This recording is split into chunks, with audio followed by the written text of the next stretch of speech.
All right. Hello, everyone, and welcome to today's online roundtable discussion hosted by the Sustera Foundation. First of all, myself, Sanju Soman. I am one of the co-founders and CEO of Sustera Foundation, which was founded in the year 2017. And as a young, vibrant team, we have been in the forefront of building capacity for some of the amazing young leaders out there to help themselves and also the nation build resilience to future climate threats that we are already facing, and we are expected to see increasing number of threats as we go ahead. Um, the foundation has been hosting the Climate Leadership Program, which is a 2.5 month program where we identify some of the potential future leaders who can change the narrative in terms of building resilience to climate change and climate action. And we take them through a intensive training for during the duration of the program, where they are given access to the tools and techniques to work in this area and also the large network to work in this area. And this is going to be our ninth climate leadership program that we are going to host starting January, called the Climate Leadership Prior Program on Resilient Cities. We have various variations of the CLP. We have one on circular economy, we have one on ecosystem restoration, and this one is going to be on resilient cities, because Bangalore is a city that is growing at one of the fastest pace. At the same time, it's also one of the cities which has been seeing various kinds of climate hazards of the last few years at varying levels. Climate change is impacting a large number of people in the city, directly and indirectly.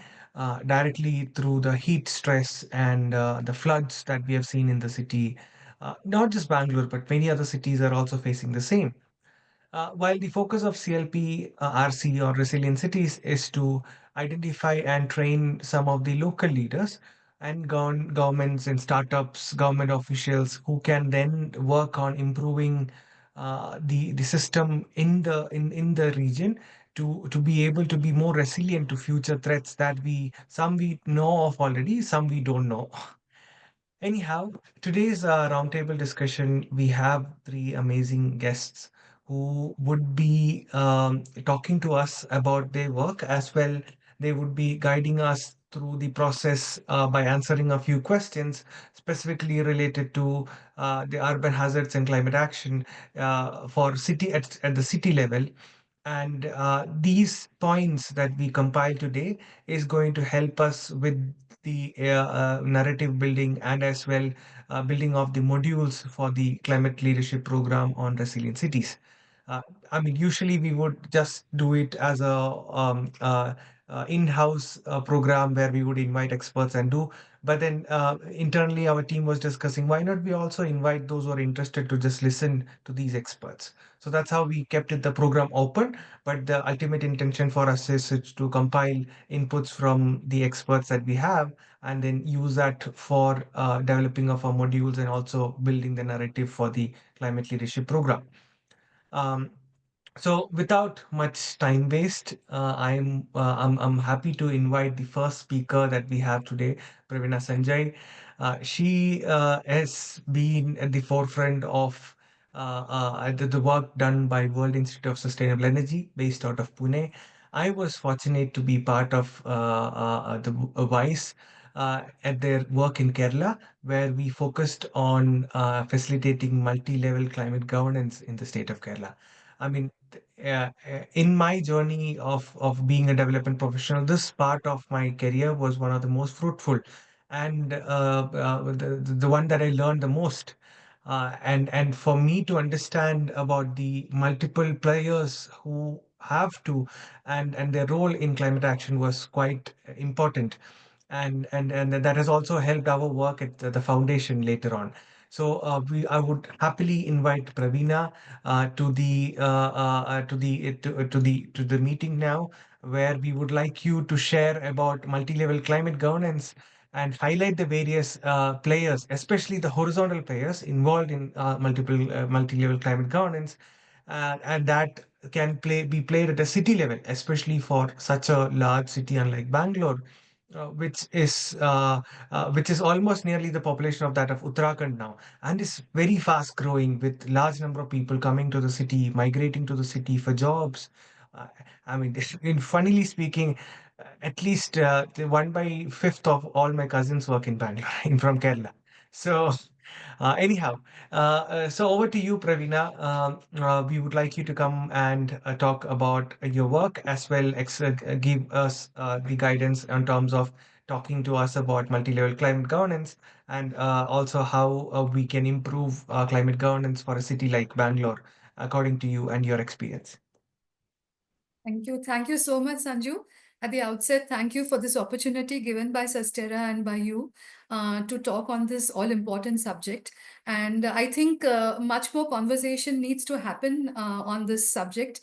And as you rightly mentioned, it was a long 18-month study that we had in Kerala.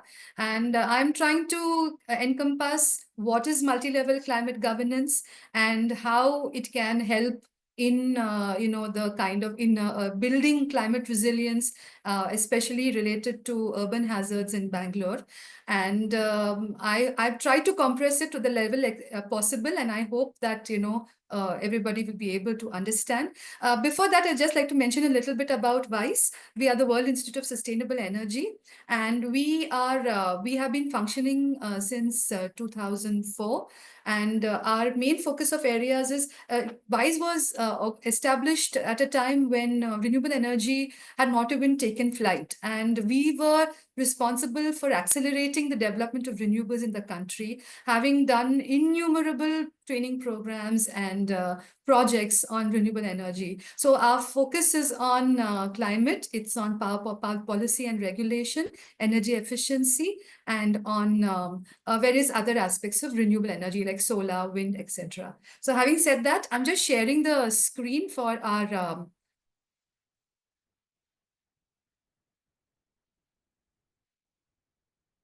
for the presentation.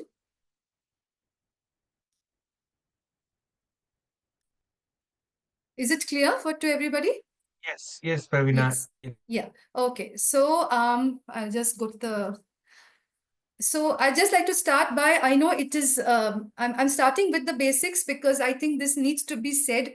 We all know what is governance. It's not that nobody knows what is governance. We all know what is governance, and uh, I would just like to define it here to bring it into context, the multi-level climate governance part. So governance as defined by UNESCO is structures and processes designed to ensure accountability, transparency, responsiveness, rule of law, stability, equity, and inclusiveness, empowerment, and broad-based participation. This is a UNESCO definition, which I found interesting and which met the kind of characteristics that were in play for multi-level climate governance. Now, if you look at this definition, what we look at and we consider good governance, where the governance system is working well, there are outcomes are being made, being reached. So the few major characteristics that are there are that governance has to be participatory. It has to be consensus oriented. It needs to be accountable. There is no question about it. Transparency is a must. It has to be responsive, else work will not happen. Effective and efficient, equitable and inclusive, and one that follows the rule of law. So this is what we need to understand when we are talking about what is governance. So then when we are clear about this, we know, I think all of us know that these are the parameters required for governance. So then we talk about what is climate governance, what is multi-level climate governance. So when we multi-level climate governance is, of course, it's governance, but related to climate, and a little bit more added to that. So when we say multi-level climate governance, how did it originate? Where were its origins? Where did it happen? Where did it start? So it started somewhere in 1992 at the Rio Summit. Now, the Rio Summit is a landmark summit for climate issues for several reasons. For one, it's called Rio Summit because it took place at Rio de Janeiro in 1992. It had several first landmark summit. It was also called as the Earth Summit. It gave rise, or it gave establishment to the United Nations Framework Convention on Climate Change, that is the UNFCCC. It also gave rise to a very daring document at that time called Agenda 21. Agenda 21 was, a slew of measures, very futuristic, that would help in containing and curbing greenhouse gas emissions, or in bringing in keeping in tackling the challenge of climate change. And it also gave rise to the Commission on Sustainable Development. So that is where the origins of multi-level climate governance or climate governance started. Now, the definition of climate governance is, just a second, this box is troubling me here. Can this box be minimized? Yes.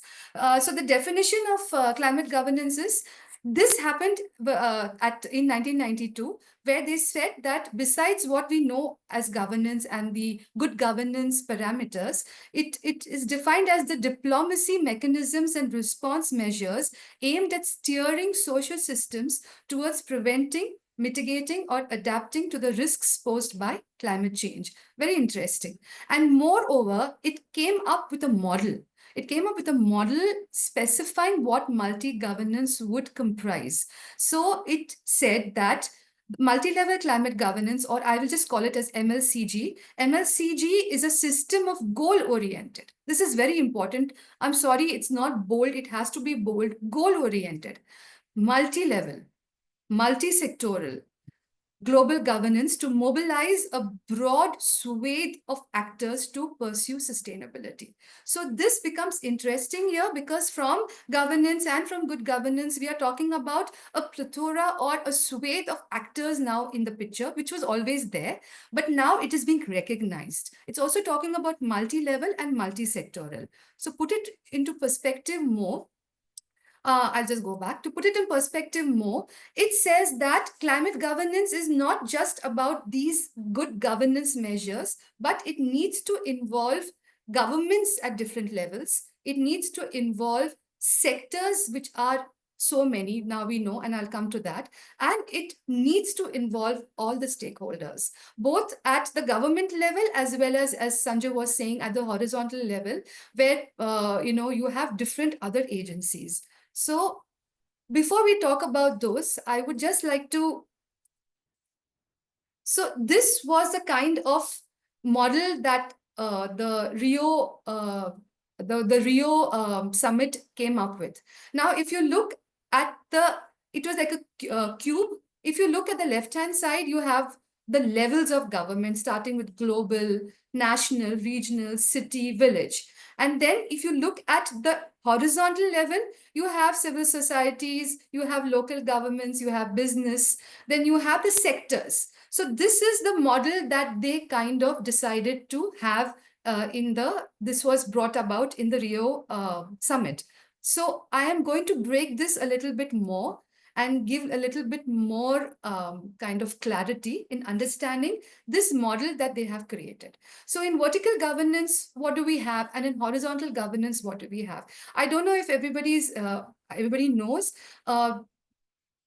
Governance system, we all look at, we know, oh, you have the government departments working for us, and you know the different actors, but we did not actually differentiate it into vertical and horizontal. Why vertical, why horizontal? I will just explain. So when you talk about vertical governance, who are the players? These are the players at the global level. So you start with organizations like the UNFCCC, which I just mentioned, and you have the United Nations Environment Program, and you also have the IPCC, that is the scientists who are part of the IPCC. So these are the players at the global level. National, of course, are national governments. Subnational are the state governments. And the city level are, of course, all our municipal corporations and the various other players there. And the villages are panchayats. So when these are the levels which the governments work at. Now, it is not solely the government's responsibility, right? Climate resilience, climate action, there are many more players who are there and who are responsible for tackling this challenge of climate change. So these come under the horizontal governance. Now, who are these players? They are the non-state actors. So they are not part of government. They are non-state actors, and along with them, we have the sectors. The non-state actors, most critically today, as we all know, are organizations working, the NGOs, the non-governmental organizations, the think tanks and the civil society who are doing so much at the ground level for climate change. Then we have the academia. So people are not recognizing that all these players are also now part of the multi-level climate governance structure. So you have the academia and research institutes, then you have the private sector. So private sector also plays an important role. Everybody is now talking about CSR funding, and there is so much of CSR funding happening for climate today. Many of you all must be aware of that. So these are the non-state actors in play, and they come at the horizontal level in the Rio model, which I just now showed you below. Then we have the sectors. Now, sectors, when you talk about climate, it's mitigation and it's adaptation. And in mitigation, I have taken these sectors from the Bengaluru Climate Action Plan, which has been prepared by the C40 and by the WRI India. They are speaking about mitigation. These are the energy and buildings, transport, solid waste, and adaptation, disaster management, water, wastewater, stormwater, urban planning, greening, biodiversity. So these are the these are just examples I'm giving you. And also, since they are part of the Bengaluru CAP, the Climate Action Plan. So I have taken this. So these are the sectors being focused on where Bangalore is concerned. Now, the city and the village level, both of them together constitute what we call the local governance. Very important. And I'll tell you why. So I'm just moving a little back. And if you'll have any questions, I could take it up at the end. But I'm just quickly moving forward because I want to cover a lot in a short span of time. So I think now you'll have understood the vertical governance and the local governance. One thing I forgot to mention is at the city level, there are a lot of local networks that are there in play and which I think you already know about. At the city level, we have, as I mentioned, at the government level, the municipal corporations. But in the non-state actors, the NGOs and civil society, academia, etc., some of them I can just talk about as C40. And Bengaluru is a C40 city. What is C40? C40 is a kind of it's the number of mayors that are there across the global, across pan global. The city mayors are part of the C40. Then you have ICLAI. Everybody must be knowing ICLAI is the International Council for Local Environmental Initiatives, and now it is called Local Governments for Sustainability. So ICLAI has been doing a lot of work at the local level, and we have other Covenant of Mayors, for example. So these are city level organizations who are not part of vertical governance, but part of horizontal governance. And now, of course, we have organizations like WISE, like Sustera, and several others who are working and doing, helping in tackling climate change or doing climate action. So I'm just going back and I want to say, why multi-level climate governance? Why are we saying, what is this big deal being made out of multi-level climate governance? Because it involves three aspects. Because as we said, it's multi-level, it's multi-sectoral, it's multi-stakeholder. And it includes government actors as well as non-government actors in a very complex and dynamic web of vertical and horizontal governance.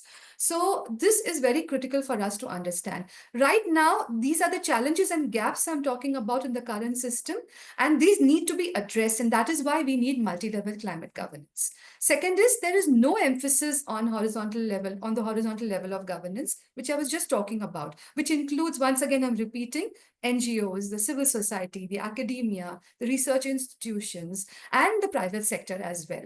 And all of them are doing very good work, but currently they are all working in silos, which is a very unfortunate situation. But if we talk about MLCG, then they also are part of this, this governance that we are talking about. Then because another challenge in the existing system is that there is lack of diffusion of innovation, knowledge and data sharing, and lessons learned by cities and its stakeholders. This is very critical, and I have put it in bold because we are seeing what's happening in different cities. For example, now WISE has done this study on multi-level climate governance in Kerala, which Sanju mentioned at the beginning. So why are we not learning lessons from other cities? Why are we not taking those the success stories that are there? We are doing it, but we need to do it in a much more broader, in a more holistic manner. These need to be done. So this lack of diffusion needs to be addressed. And innovation, there is so much happening. The research institutions are doing such good work, but then the innovation is not trickling down to where it needs to be. So this is something that is lacking, and that is why multi-level climate governance is essential. Then climate action at the sub-national level needs the support of its cities and its people, because cities are the key foci of sectoral climate action. Everything happens at the city level. You talk about solid waste management, you talk about energy, you talk about transportation, buildings, and everybody, or I don't know if you all are aware, cities constitute about 70%, 70 to 80% of global energy consumption, which is a lot. And also it's about 75% of global greenhouse gas emissions. So that is why cities are so important and crucial, and targeted, and also targeted in India's NDCs, that is the nationally determined contributions, with the goals or the targets to bring down emissions in the country, and which also link to our international commitments of the Paris Agreement, and also targeted in the SAPCCs, that is the State Action Plan on Climate Change. But local governments are yet to take the lead. Local governments are still dependent on state for resources and for manpower and for so many other things. So local governments are yet to take the lead. And finally, cities and villages are the first to be affected. We know that during any natural disaster or an urban hazard, as has been happening in Bengaluru, when you have the rains falling, and it's the cities that are first affected, but it's also the cities that are the first responders. So that is a reason why local governance is very critical and is an important aspect of multi-level climate governance. So those were the challenges. Now I'm talking about the advantages and benefits of multi-level climate governance. As I mentioned, even our study by WISE on facilitating multi-level climate governance in Kerala was focused on local governance, because that is where the action happens and that is where it is critical for us to focus on. So it puts emphasis on local governance and its functioning. It enables better collaboration between stakeholders through the coordination and agreement of clear roles and responsibilities. I have highlighted this because today governance is happening, as I said, in silos, or it's happening in a piecemeal work, which we see and we appreciate, but there is no clear-cut roles or clear-cut responsibilities that have been provided to the different institutions. So it thus aids in inter and intra-departmental cooperation and multi-stakeholder participation, which I was mentioning. It strengthens and promotes innovation, which I was speaking, problem-solving capacity. We need brainstorming, multiple heads from different sectors and from different levels of governance to help us in solving issues such as urban hazards, capacity building and learning. This is where organizations like Sustera come into play, benefiting multiple sectors and stakeholders at the same time. It makes decision making more inclusive, because inclusivity is something that we all talk about today and is very critical, participatory. And it provides tools or structures via partnerships for information exchange and dissemination, decision making, implementation, monitoring, and reporting. I'll talk about these details a little bit more. Just to quickly, I will just dwell on this part. Ravina, When we we have did, a yeah, time constraint also. So yeah. if you could wind up in 3 to 4 minutes, that would be nice. No, I'll need 5 minutes. So I'll just Okay, quickly okay. All right. move forward. Yeah, I'll just need 5 minutes.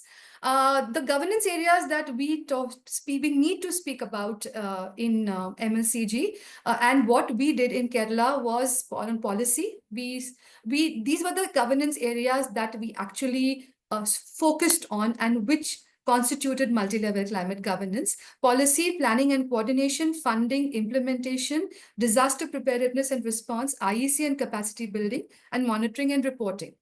So I think I'll just move forward.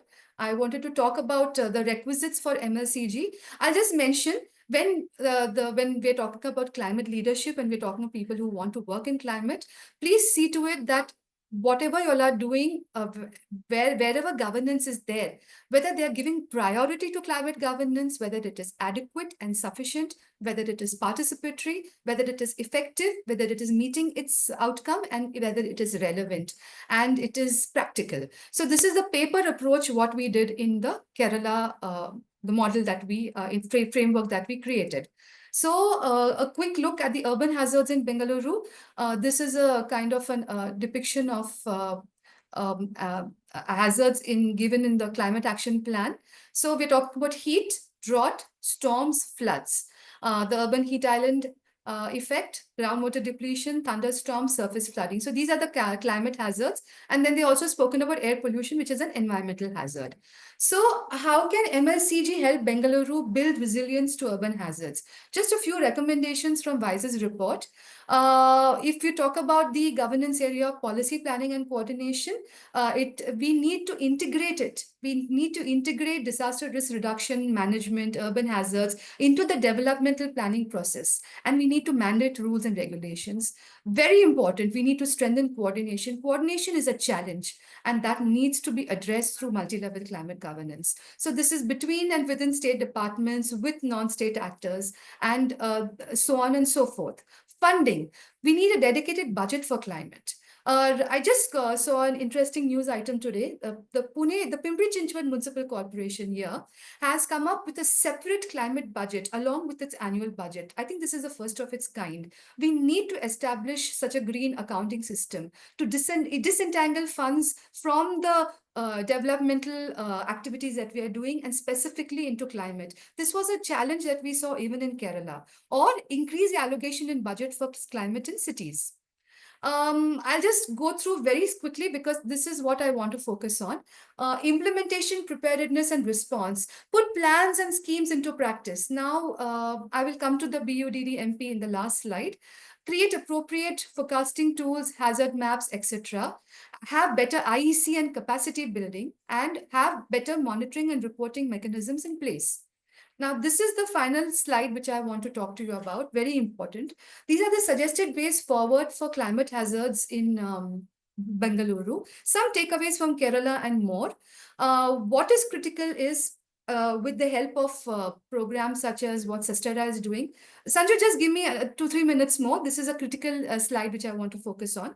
What is important is that when we are talking about multi-level climate governance, what we need to do is strengthen local institutional governance for climate resilience. For example, when we did the study for Kerala, what was working for Kerala is its decentralized governance system. And Kerala is one of two states which has a department for local self-governance, very critical and very helpful. Then KILA, that is the local administration department, that is the Kerala Institute for Local Administration. They play a very important role. Kudumbashrees, I don't know if people are aware of Kudumbashrees. Kudumbashrees are the network of women groups in Kerala who are doing a lot of work where climate action is concerned. Suchuta Mission, which is doing a lot of work in solid waste management, Harita Kerala Mission, and the Jala Samruddhi programs, which are working towards watershed development and better water management for, water conservation as well as for urban hazards as well. Now, what I have seen in Bengaluru is that the Bruhat Bengaluru Mahanagar Palike has come up with a bill. They are trying to actually create local governance, and it has got a three governance structures. They want to create, the wards are important, the level 1. Above the ward, they are going to have municipal councils or corporations, and above that, you have the Bengaluru Development Authority. So, is this going to work? Is this going to build local governance and strengthen it in a more better way? I think this is a crucial point that all of you need to discuss. And it has a climate action cell already in place. So this could be an entry point for people who are wanting to do something on urban hazards. And I can request Sastera to take this up. Schemes like Manregas, that is the Mahatma Gandhi Rural Employment Generation Scheme, and the Ayankali Urban Employment Guarantee Scheme. These were schemes in Kerala which were very, Ayankali is a unique scheme aimed at enhancing livelihood security in urban areas on one hand and working on environment on the other. So something like this for Bengaluru, if it's not there, could be kind of introduced. Then we need to strengthen and put into action the Bengaluru Urban District Disaster Management Plan. Very interesting plan. I don't know how many of you have seen it or gone through it. They have tried their best to bring in all the points, the roles, responsibilities of various institutions. This could be an entry point, but there are limitations. They are also talking about capacity building as a major limitation, lack of capacity building, lack of knowledge, lack of resources. And Bengaluru could introduce local disaster management plans related to urban hazards. So this is a point to be considered. Introduce legal framework for urban hazards. Without a legal mandate, it's very difficult. Everything will be on paper. And I think Kerala is coming up with a policy, a legal framework for climate, and WISE has submitted its report to the Kerala government. So we are waiting and watching for what happens. Kerala's Orange Book, this is interesting. Kerala's Orange Book is a unique document, and I'm quoting, for taking immediate action during disasters such as floods, landslides, the various urban hazards that we're talking about. And it's a short book, which is very simple. citizen friendly, which is very important because you need citizens to be made more aware. So this is something that could be taken as an entry point as well for Bengaluru. And then voluntary groups and NGOs, climate warriors, community programs, youth leadership, which this program is talking about. This is all very critical. A dedicated climate budget, which I was mentioning about, and capacity building. So this is the Bengaluru Climate Action Cell. Please take this as an entry point. I request Sanju and I request Sastara to please take this as an entry point and see what can be done to better climate governance in Bengaluru with respect to urban hazards. Yes, these are the WISE reports. The left-hand side is the full report. The right-hand side is the summary. If anybody is interested, it's available at www.wisen.org. And thank you very much. Thank you for that extra time, Sanju, but this need to be said. So thank you very much. Thank you so much, Pravina. And for the audience, I have added the direct link to the reports of Kerala in the chat box, so you can directly download the report. In fact, it was one of the most detailed and one of the only studies on multi-level climate governance being done. And me and Pravina sometimes does wonder why governments are not taking multi-level climate governance seriously. But yes, those inputs that you gave were quite very helpful, Pravina. Thanks a lot I for would just like to being. add one more thing here, Sanju, for Yeah. everybody's information. That Sanju led the ground level initiatives in Kerala because he was actually talking face to face with all the government organizations, with the NGOs, with the public sector. So he led the government, he led the ground level action. So, Sanju, thank you so much for that because it was a team effort, yes, but you led the ground level action. And I'm very happy that with your support and with Sachira's support, you are taking this forward in a different way, of course, related to urban hazards. But we should not forget, again, urban hazards is part of the all-encompassing climate resilience building, and climate governance plays a very critical role in that. So, yes, thank you very much. Thank you, Pravina. It was great talking to you. So I'm not taking questions from the audience because we have the next speaker waiting. But big thanks to you. I know you might leave after a while, but I'll if anyone asks, I'll share their No, I will your stay. email I will ID. stay, Okay, Sanju. okay. In case there are any questions, I'll be Yeah. happy to answer. Yeah. Yeah, I can also see Amity and Sadhudru here. So happy, and Vinita here. So happy to see you all join too. Going ahead, we have Dr. Vidya, who is working as a health emergency and disaster management officer at the World Health Organization. I've been in touch with WHO Delhi office for a while now, and then I've been in touch with a person called George, and then even now Vidya also. And the WHO has been spearheading some amazing work at the local level in several districts. WHO do have their officers working at the ground level, helping improve local health governance. And at the at the national level, we have the WHO Delhi office, which works on health emergencies, disaster, and multiple aspects of health emergencies. So thank you, Vidya, Dr. Vidya, for joining us today. As you might have missed the initial start of the conversation, one of the major ambitions through this discussion is that we would like to know from experts and take inputs from the experts while we are designing the final program on climate leadership program on urban hazards. The intention is to identify very passionate local volunteers, leaders, startups that are working on climate solutions, and then train them to be able to better solve problems at the local level in Bangalore. We have been doing this program in Uttarakhand, Tamil Nadu, and Kerala, and now specifically to Bangalore, we have developed a program. Now, Dr. Vidya, I mean, we would like you to start a bit with your own experience and expertise and your work, but again, directly to the question too, which is, based on your experience and your team's experience in working on DRR and equitable health access. What role does public health play in building climate resilience, especially because cities like Bangalore, even though climate change is seen as a issue that impacts general life, one of the biggest impact climate change has is on health. For example, air pollution having indirect impacts on human beings, especially those who are exposed to the most, mostly informal workers who are exposed to the most. The same way children are being exposed to air pollution, the same way communicable and vector-borne diseases that happen during floods and such kind of situation. And if to build climate resilience, building resilience is very, very crucial. And like Pravina also had mentioned, in the whole multi-level climate governance scenario, health is literally there in all these horizontal and vertical coordination efforts. So over to you, Vidya. Thank you, Sanju, for having me here. Am I audible? Yes, you are audible. Okay. So yeah, just to introduce myself, I am a medical doctor with a public health background, and I have around now 5.5 years of experience. My initial years were completely into clinical care and administrative roles, and now past 2.5 years, I am all into public health projects spanning from national health programs to DRR programs. Very recently, like it's been just 1.5 years since I have entered this, arena of disaster risk reduction.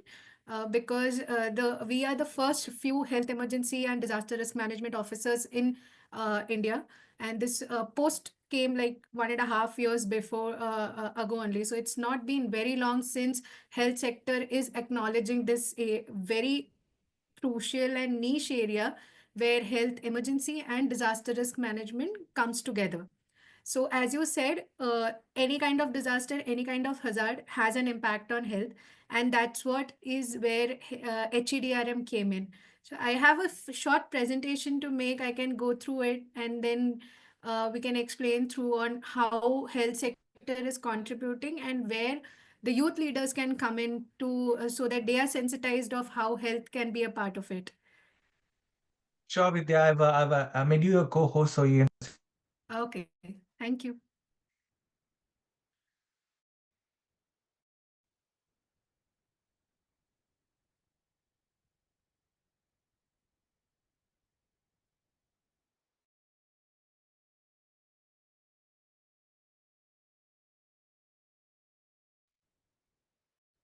Hello.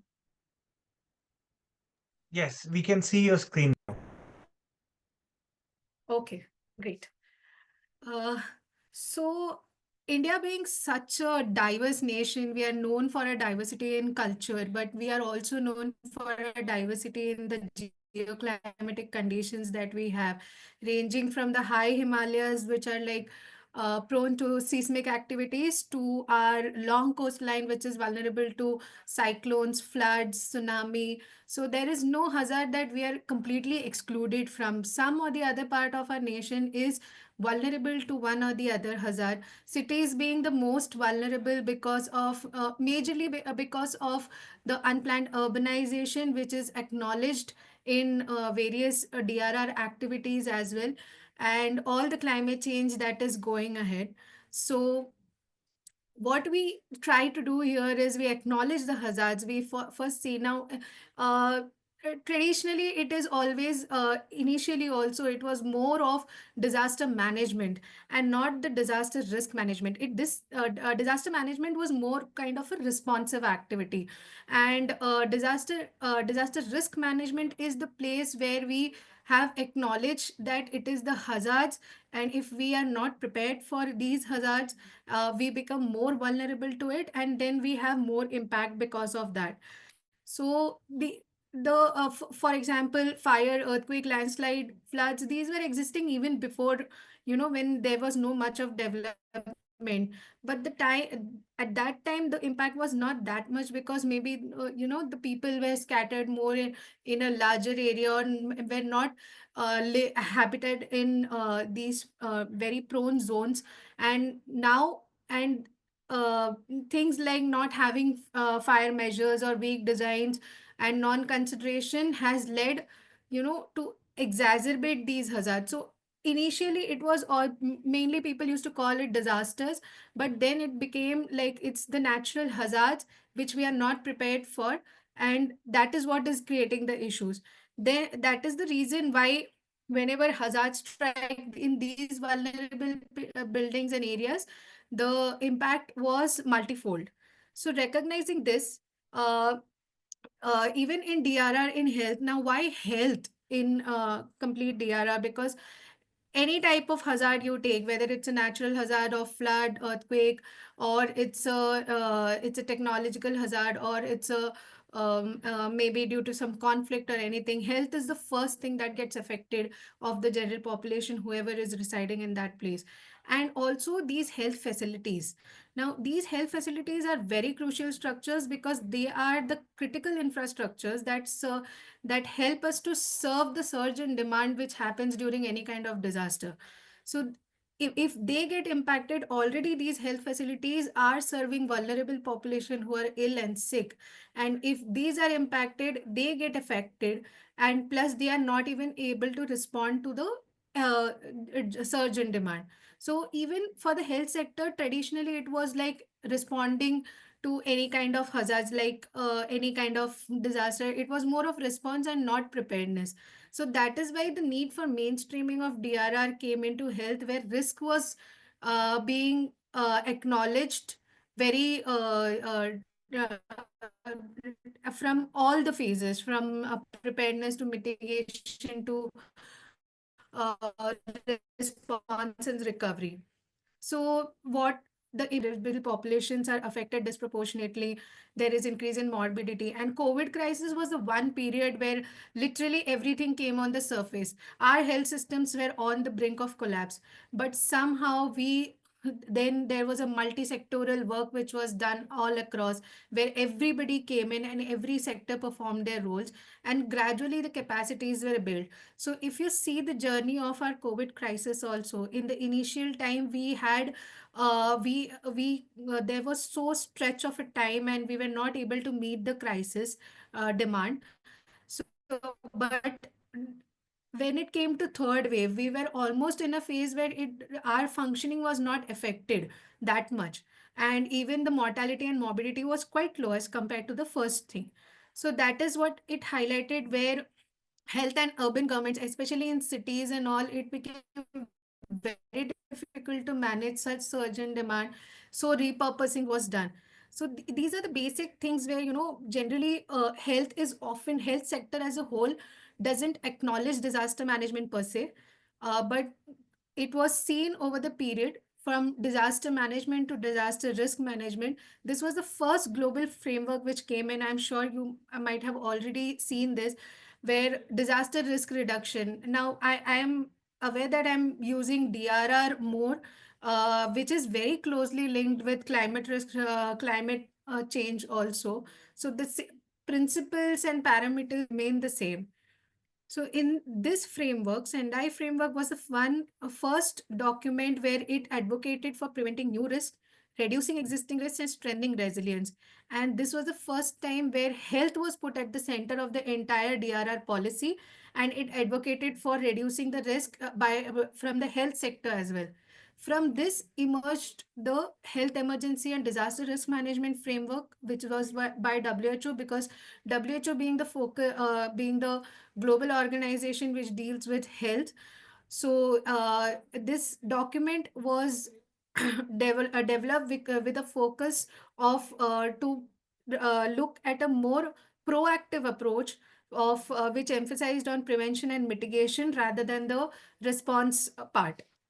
So from here, now what we do when it comes to risk, I'm sure many of you might have seen this equation of disaster risk, which is disaster risk is basically directly proportional to hazard, exposure, vulnerability. Hazard is anything that has a potential to cause damage. Exposure is all the assets we have, the people, the population, the buildings, the infrastructure.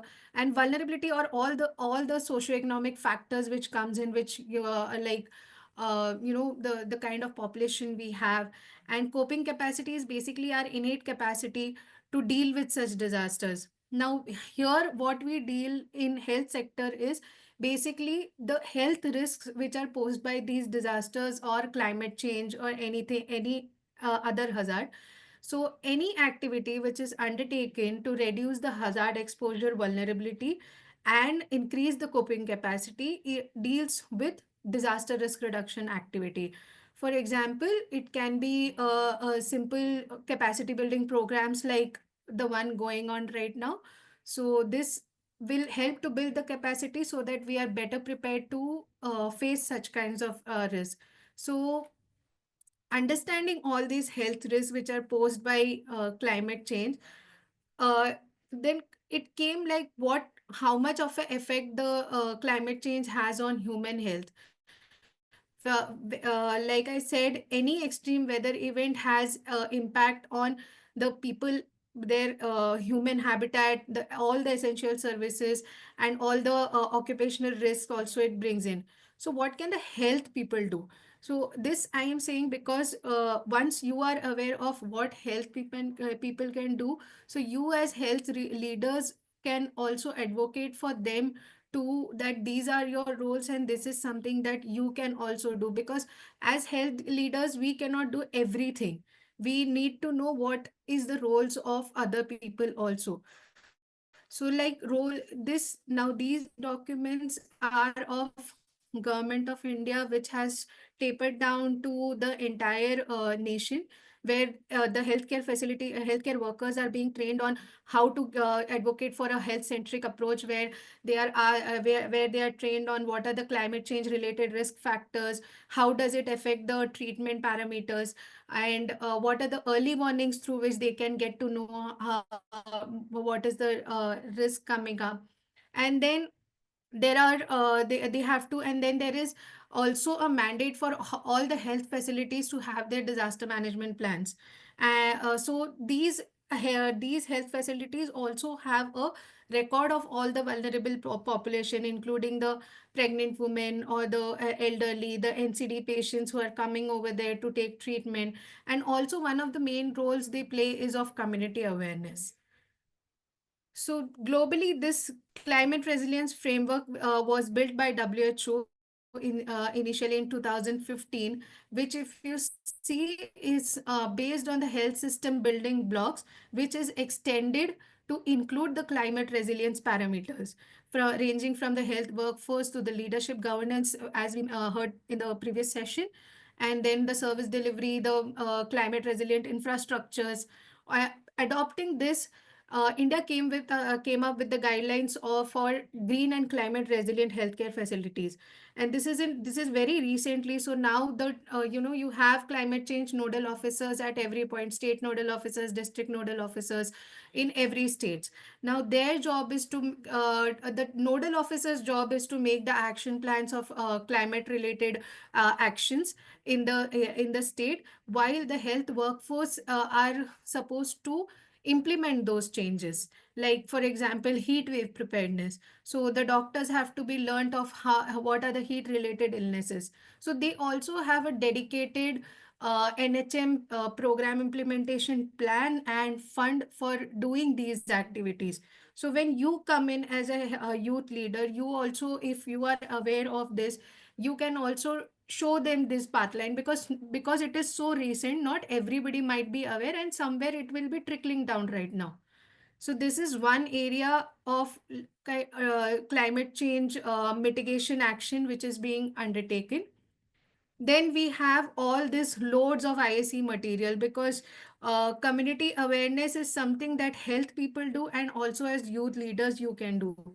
So these are the loads of materials which are shared just before the period of those hazards. For example, if it is heat, awareness will start happening from the 2 months prior to it. So similarly for the floods, now we as WHO, we do receive ground level requests for doing some of the active supporting in flood preparedness or maybe heat preparedness. So from community action, community level awareness, to health facility level preparedness, to the state level policy related support, this is what we support in. This is emergency management cycle where it focuses on all the phases, and we can see what uh, the local leaders can do to build the resilience at all the levels. I'm not going much into details, just that the mitigation and preparedness happens before the hazard strikes, and response and recovery is after, response during and after, recovery is after. So all has the highlighted points here. This is something I'm not going much into detail. Maybe you can refer the slides later, but before any kind of disaster is more of risk assessment, risk management, being prepared, doing capacity building activities. In response, it is mostly related to ensuring that the vulnerabilities are not exaggerated, and evacuating people or extinguishing fires are these some examples. And recovery, more we are better prepared, the more we bounce back better. That is where recovery comes in. So few areas of contribution as youth leaders are like the strengthening healthcare service delivery. Now, how you can do it? Being a part of the community platforms. Now, these community platforms are linked to all the healthcare facility. There is Jan Arogya Samiti, there is RKS Rogi Kalyan Samiti, across all healthcare facilities. So, Bengaluru being a urban area, there are provisions of building urban health and wellness centers right now. The PM Abhim Fund is there with the local governance till 2026. So you can advocate for them to use this fund for building climate resilient hospitals, because this is where they can really utilize those funds. Then advocating for safe hospitals, safe schools by adhering to the national building codes and having the disaster management plans in place, and not only having those plans but also practicing them, because having a plan is one thing and being aware of what to do at the time of a disaster happens only through exercises. So are they doing mock drills? So these are some things that you can advocate for. Then green and blue spaces, because at the end these green and blue spaces also contribute to the health and well-being of the community. Then for wash related initiatives, community based preparedness initiatives is something that you as health leaders can come up with. And then focusing on vulnerable groups, especially in urban areas. In the peri-urban region, there are mostly dwellings which don't have electricity supply, or there are many issues that the basic necessities are also not met. If you don't cater to look at the need of these population, their vulnerabilities get exaggerated whenever a hazard or a disaster strikes. So this is one thing that you can help, because mapping these vulnerable population is also under National Urban Health Mission. There is guideline for local governance to do these activities. So you can also raise an awareness and be a part of it to do the mapping exercise. Then one main thing is being yourself aware of where do you get the notification from. If there is a disaster, how do I get to know that yes, there's a coming up, I have to do something? So this is one of the government of India's project of National Disaster Alert Portal. It also has a mobile app called Sachit, from where you can get all the kinds of you can select your location, then you will get all the disaster alerts, and also do's and don'ts of common hazards, including the climate change related, extreme weather event related issues. For what are the general do's and don'ts, so you can use those materials for making them aware also. I have also provided the link here in case you want to download it. One best example of the entire mainstreaming of DRR activity in health is of heat. So heat wave, we have seen that this was recognized as a major issue, and NDMA had prepared guidelines for heat wave. Then it was IMD started issuing mechanism is created where climate data is integrated into disease surveillance. Now every doctor has to report heat related illnesses. So this is how it creates a threshold for being better prepared and better respond to this. Outcome of all these things is we could see a very sharp decline in the number of deaths due to heat wave. This data is outdated. Maybe there will be increase because the reporting has increased now. So IHIP is one such. So beating the heat, the India's heat wave action plan is something that we can think of at having a similar action plan for other hazards as well. Sanju, just this is a video. I am done with my talk. If you allow me, I can just play. It's a 3-minute video. Can I go ahead? Oh, Yeah, actually, we have the next speaker also waiting. So Okay. we shall, if you can share the link, I will share it with the all the participants who have registered. Yes, yes. I can just Yeah. share it to you. I'll share you the deck. It has the link. Okay, okay, that would be helpful. Okay. In fact, Yeah. your presentation was very helpful in terms of the extreme knowledge that it gives, and also the recommendations were quite helpful in terms of because any hazard, as we clearly discussed, health is closely linked to it, and one of the challenges that our team also have is in terms of how to link health to our modules, and I think I'm sure it this has given us some clarity, but we will certainly pester you again while we prepare the final modules because so that we could take in your inputs further. Definitely. We'll be happy Yeah. to support you. Thank you. Thank you. Thanks a lot, Dr. Vidya.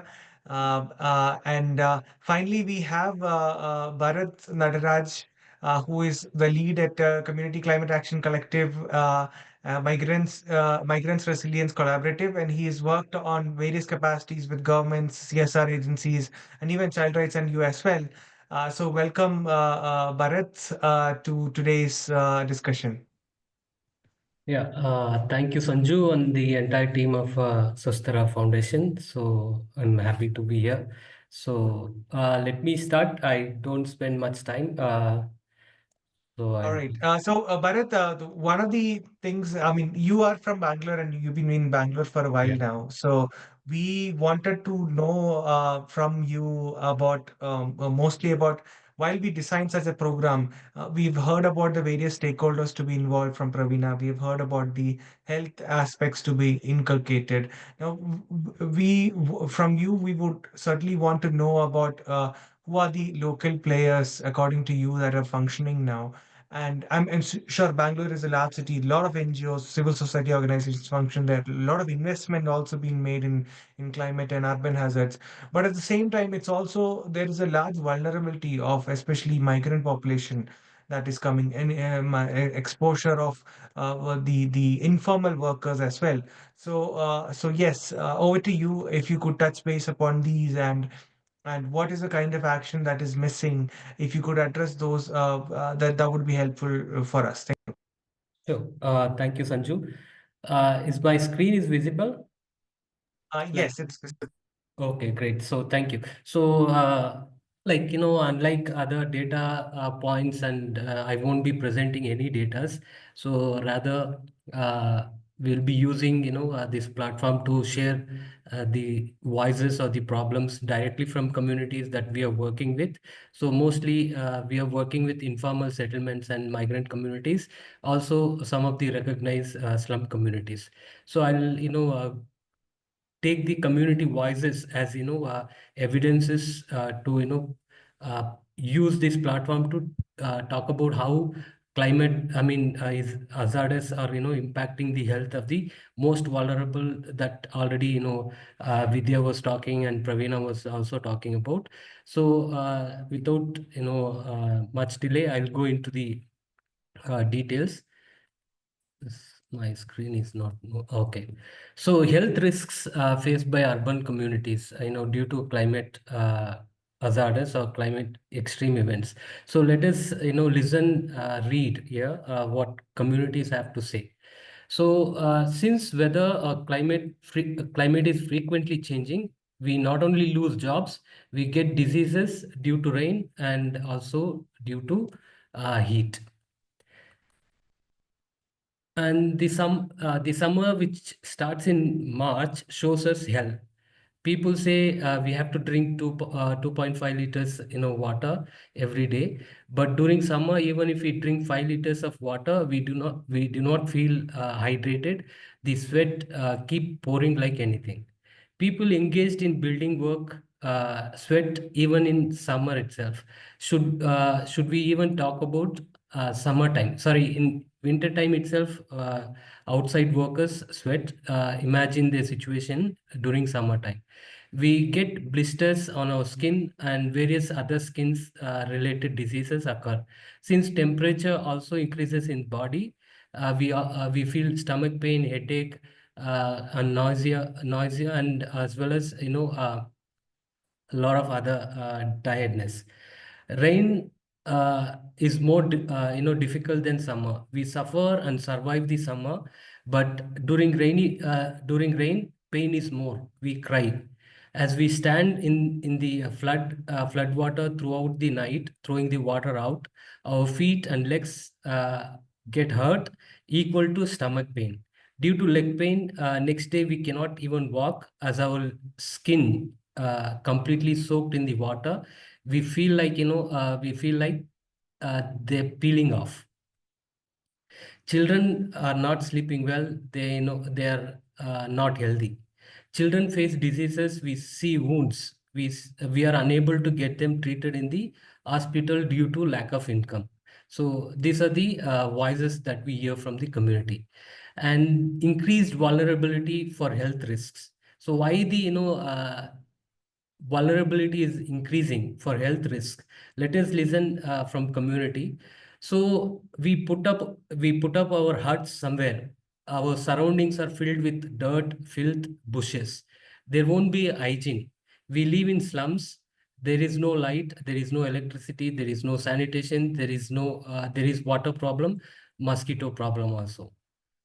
So now I'll talk about the program project that we are running. So we work with migrant communities across Bangalore, urban and rural context. So we have, identified 200 plus communities, and based on the criticality mapping, we, in depth, we finalize 80 communities, working with them on day-to-day basis. So as part of, our criticality mapping, and previous speaker said, there is a national, framework also to identify those criticality mapping of the communities who are more vulnerable for climate hazards.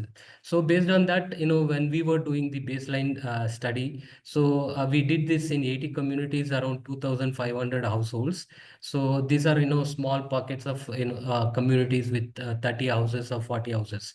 So around 2,500 households we surveyed. Of those 2,500, 77% households do not have access to drinking or usage water, and 80% households do not have access to electricity, and 89% do not have access to sanitation, and 78% do not have any waste collection in place. So they throw the waste either within the community, outside on the roadside, and outside their households. So just imagine the context. So in normal day, forget about the extreme events. In normal day itself, when there is, heat temperature going 33, 34 degree, if there is no proper drinking water, how can, communities survive, right? And then without a running fan, imagine, we all fortunate, or, grateful enough, we have a, four wall with roof, a fan that we can turn on if we feel, humid outside or inside the house. We can, put turn on the AC as such. But vulnerable population without electricity, even if they have fan, but most of them do not have, but without electricity, they cannot turn on the fan at all. So how can they feel a little bit, thermal comfort at home during extreme events? Especially we saw this, summer season, Bangalore climate, temperature went to 38 to 39 degrees. So we cannot imagine such situation. Also, most of the health issues are caused due to, lack of sanitation. So communities without proper access to sanitation will be facing they've been much more vulnerable, and the intensity of the health issues is going to increase because of the, climate issues that they're going through, be it, increased heat, or, high flood prone areas that they living in. And since there is no waste collection process happening in the urban vulnerable communities, the waste that is getting, littered around in the households, that they will further, cause new diseases. They will attract more viruses, no new bacteria that will, sustain uh, the temperature, the, new climate events. So that will all, further increase the health risks for vulnerable communities. And let us listen little bit more voices. So our work starts from 9 a.m. to 6 p.m. Our work sometimes is inside or mostly outside. When the work is outside, it is difficult for us to carry the madness. So you can imagine on a summer day, working under direct exposure to sun, especially from 11 a.m. to 3 p.m. So they literally, people are saying these are not our own voices, it's voices from communities that we are bringing out. So this tells how madness the extreme events can be, especially the temperature rising. Since we lose sleep, we do not, we would not be in condition to work next day. But by looking at our children to ensure that they are fed, we go to work with much tiredness and sleepy eyes, with conviction that it's okay if we fall and die, it doesn't matter. Fall from, they work in the construction site, right? So they will be, building from first floor, second floor, carrying the, bricks or cement or whatever. With the tiredness, can you imagine, you didn't sleep properly last night. So we are lucky, we can come to offices, like even if we get some tiredness, we can take a little break. So we have all those things. So carrying some cement on your head, or bricks, some water, and you feel tired, your eyes are getting, irritated, and if something happens, they're okay with that. So such situation is there. Such kind of vulnerable situation, the migrant workers are the most vulnerable community people are, into it. So this is what climate change is creating new problems for them.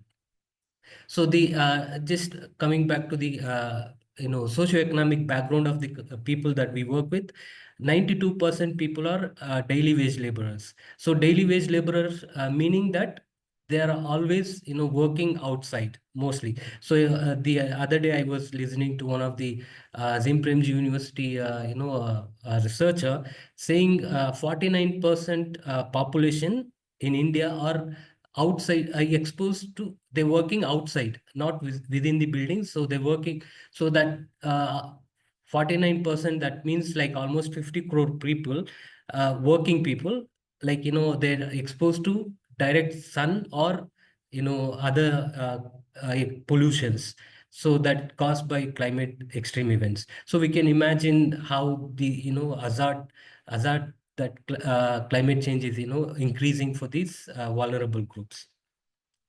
So our approach, so based on this, you may have some context of what we are doing and the problem of the communities. So our approach is community based multi-stakeholder intervention. So previously Pravina was talking about multi-level governance and how multi-stakeholder is playing a key role. Multi-stakeholder approach is one of the key aspect of working on preventing health risks, or be it mitigating or adapting to the changes that climate is posing. So we keep community in center, as we form collectives. So and then we work with government. So government is our primary, community is primary stakeholder. Equally, governments are primary stakeholders. So we take these voices or the identified issues to the local governments, that is BBMP, or health department or labor department. So we expose the intensity of the issues, and then advocate for new programs, strengthening of the existing programs, and also monitoring the implementation process, all those things. So recently, we collaborated with BBMP Climate Action Cell. So we have done this voices of voiceless convening, where we brought in various stakeholders to listen to the problems of this community people, and then take further actions based on the problems that the community has shared. So some of the voices that I'm shared is also held in that convening. Otherwise, most of the voices also captured on our day-to-day work on the field. So we closely work with government stakeholders, and then also private stakeholders. Those are the industries who are largely employing the vulnerable population as into the daily wage labor work, such as construction work. So as we heard the voices, several people are facing issue even to take bio break during work time, and people are not allowed to drink water 2 3 times. So there is a monitor who's watching and then shouting at them how many times you're gonna going for tea break, and they're not allowed to sit under a tree for during hotness. So those are the problems we are trying to address with the people who are engaging these migrant workers as well as informal workers, to give it additional breaks, or also if not additional breaks, the break that during appropriate time, and also give inside work. So that is the other thing. And within the community, we are like community volunteers, Pravina was talking about, or even Vidya was talking about. So in the community, we identify people who are more concerned and engage in the conversation. So we unfold. We don't build capacities. We unfold their capacities to negotiate, advocate for their rights on right to health, right to life. So some leadership, communications, agency empowerment is built through our modules on daily basis. Interaction and special training programs are also conducted for identified active collective members, and they will be taking their problems and representing to the government department.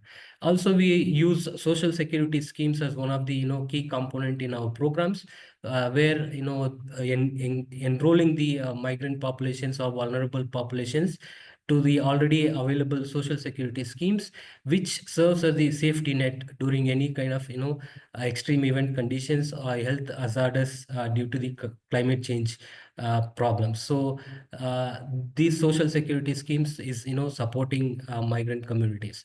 And overall, like our project goal is to work with communities affected by climate change and make them resilient, and increase access to all the basic amenities, so that will improve their well-being or quality, improve their quality of life. So that is what our project goal. We have been working with communities and multi-stakeholders. And the other question that I was given, key governance issues that need to be addressed to improve mitigating the sorry, my slide is not working. So mitigating the risks in urban areas. So just to put more context and evidence why the governance need to be further strengthened.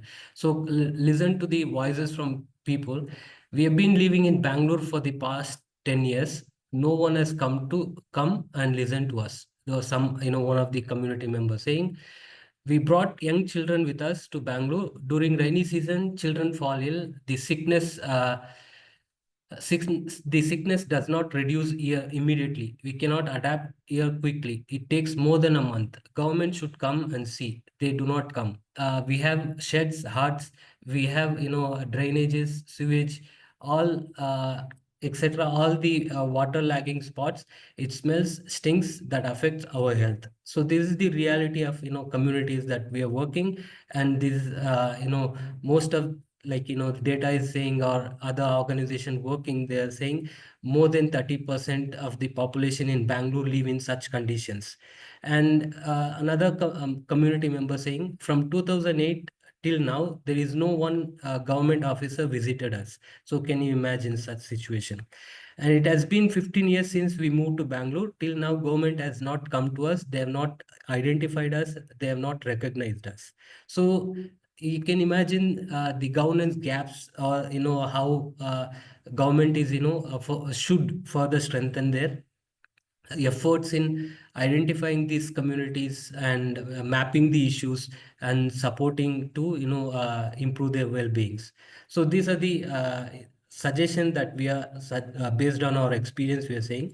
So improving health infrastructure which is required, adequate staffing, because you go to any public health institutions in Bangalore, most of the times either the doctors are not available, or staff's numbers are very less, so they are not able to treat any kind of issues that the vulnerable community is coming up due to the extreme event situations.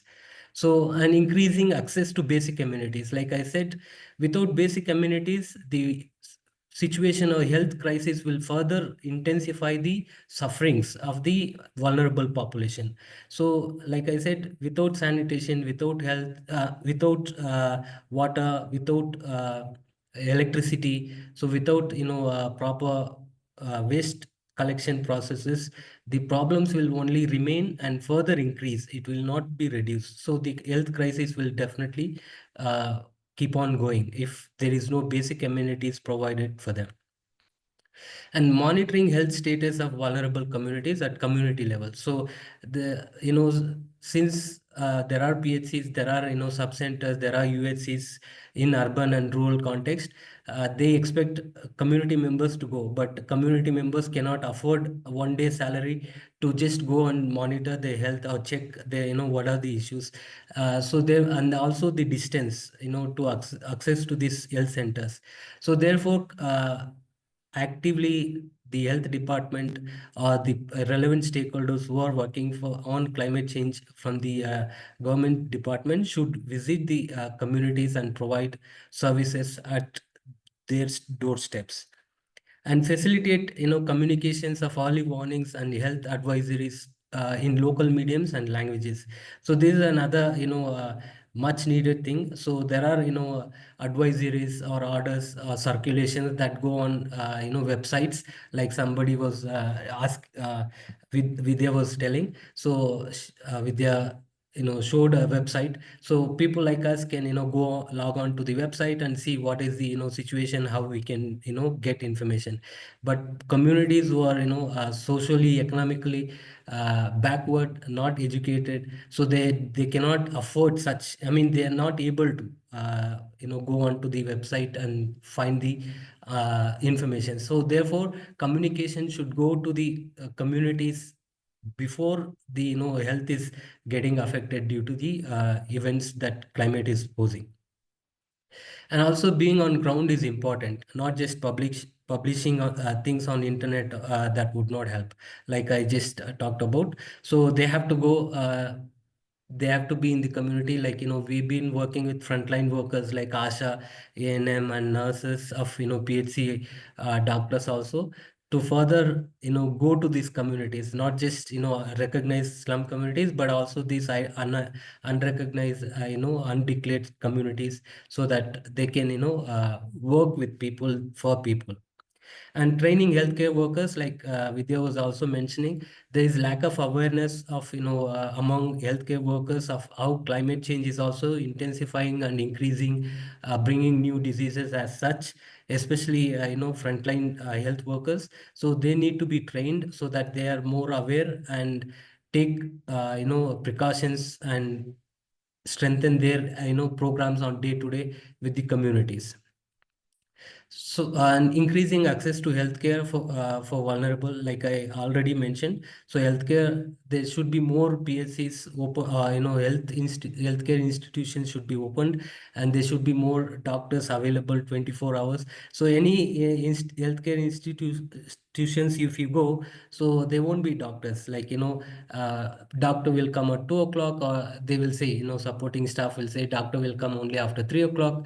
So they you come after 5. So how can a vulnerable population wait for a full day?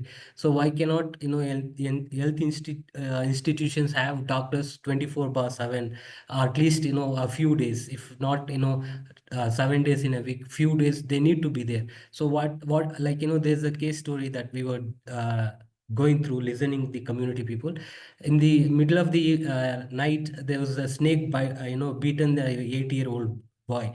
So when they have taken them to the nearby PHCs, so they said there is no facilities to treat, and there is no doctor to review the poison that is gone into the boy's body. So you go to another. So how can communities who are earning peanuts, like 500 rupees or in a day, can afford private health? Most, like we can imagine, most of the health, how many health clinics are there private? So if you go on one road, you see 2 3. So if you see government institutions, they won't be there in 1 kilometer, 2 kilometer. So the such kind of lack of access to healthcare for vulnerable communities we can see. and strengthening the implementation process of all the existing schemes and policies by collaborating with other stakeholders, especially like NGOs, civil society organization, and youth movements. So that will further improve or be prepared to address the climate hazardous related health crisis that the most vulnerable groups are facing. And like others also said, like increasing public health budget is also crucial, because for Karnataka, I was reading just 4%. So for entire Karnataka, so that needs to be relooked into it, so that the infrastructure of the health can be improved, new staffing can be appointed, adequate staffing can be ensured. Also, one of the reason why there is a lack of empathy is also because of the salary of the healthcare workers. So that can be increased, so that they can be more excited about treating anybody who's coming into the institution. So therefore the overall requirement is increasing public health budget. Yeah, stopping here. So we know that health is wealth, everybody say, but extreme climate events affect health as well as the wealth of the vulnerable communities. So if we are not ensuring health, there is no wealth. Whatever the reason the migrants have come, the reason cannot be addressed. So it will further degrade their economic, social vulnerability in the city context. So therefore, it is very important, high time that all the relevant stakeholders to get into on the ground and address the issues of vulnerable communities. So I stop it here. I'm willing to take questions and answer. Thank you. Yeah, thank you, Bharat, for that. As you clearly said, health is wealth, and also it's not just about the sustenance of informal workers, but informal working group, as well as people who have migrate to Bangalore for a better life, is also the support and the backbone of the whole city. The economy runs on them, and without their support and their work, the economy wouldn't just move. And we clearly know that when there was a extreme water crisis in Bangalore, all the restaurants, all the hotels, all the food stations had come to a stop. And such was the case that it really impacted a large number of people living in Bangalore. And while you had mentioned extensively about the plight, especially through the stories, that was brilliant. And thanks to Bharat for bringing that.